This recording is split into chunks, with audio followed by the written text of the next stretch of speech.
मुरुड आग्राला नवीन संजीवनी मिळाली असून आज आग्रात 5 नवीन गाड्यांचा समावेश करण्यात आला। आमदार महेंद्र दळवी आणि मान्यवरांच्या हस्ते श्रीफळ वाढवून तसंच फीत कापून लोकार्पण करण्यात आलं। यावेळी आमदार महेंद्र दळवी यांनी मुरुड आग्राला सीएनजी पंप मिळण्यासाठी प्रयत्न करणार असल्याचं सांगितलं। यावेळी महाराष्ट्र राज्य मार्ग परिवहन महामंडळ विभाग नियंत्रक, आगर प्रमुख, शिवसेना जिल्हा महिला अध्यक्षा, माजी नगराध्यक्षा तसंच अनेक मान्यवरांची उपस्थिती होती।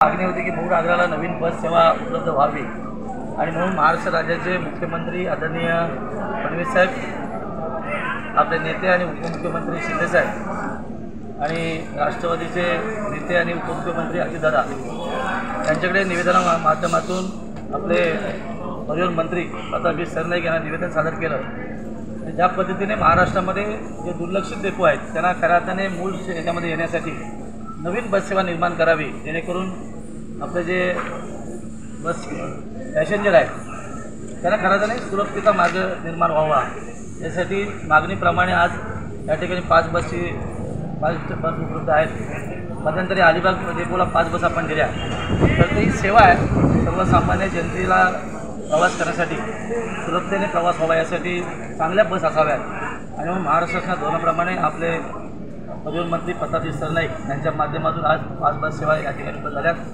मुरुडवासियांची अनेक मागणी या ठिकाणी की हा परिसर आहे हा अतिशय चांगल्या पद्धतीने सुशोभीकरण व्हावं, जेणेकरून येणाऱ्या पॅसेंजरला चांगल्या सुविधा निर्माण व्हाव्या यासाठी अरविंद असतील, संदीपभाई असतील, बाकी सगळ्याच मंडळींनी ज्या पद्धतीने मागणी केली त्या पद्धतीने येणाऱ्या अधिवेशन काळामध्ये कोरोना बजेटमध्ये ह्या आग्राचा विशेष बाब म्हणून उल्लेख करून एक चांगला निधी देण्यासाठी मी प्रामाणिक प्रयत्न करेन। आणि जी आपली मूळ मागणी आहे ही बस सेवा देवदंडा ब्रिजवरून क्रॉस व्हावी।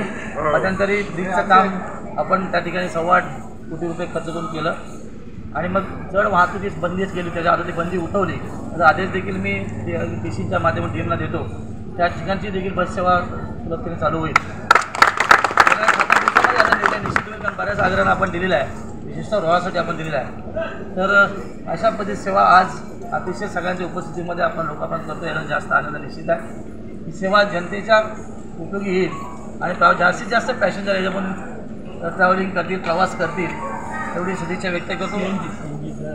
हा CNGसाठी पंपाची, जसं अलिबागला आपण CNG पंप ST स्थानक आग्रामध्ये केला, त्याच पद्धतीची मागणीप्रमाणे इथे देखील अति जलद गतीने, कारण ते शासनाचं धोरण आहे प्रत्येक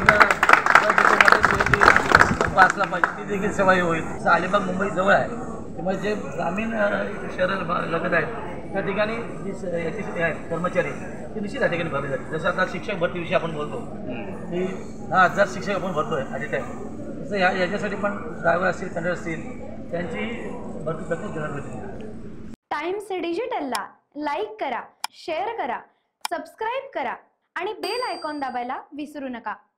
टाइम्स डिजिटल।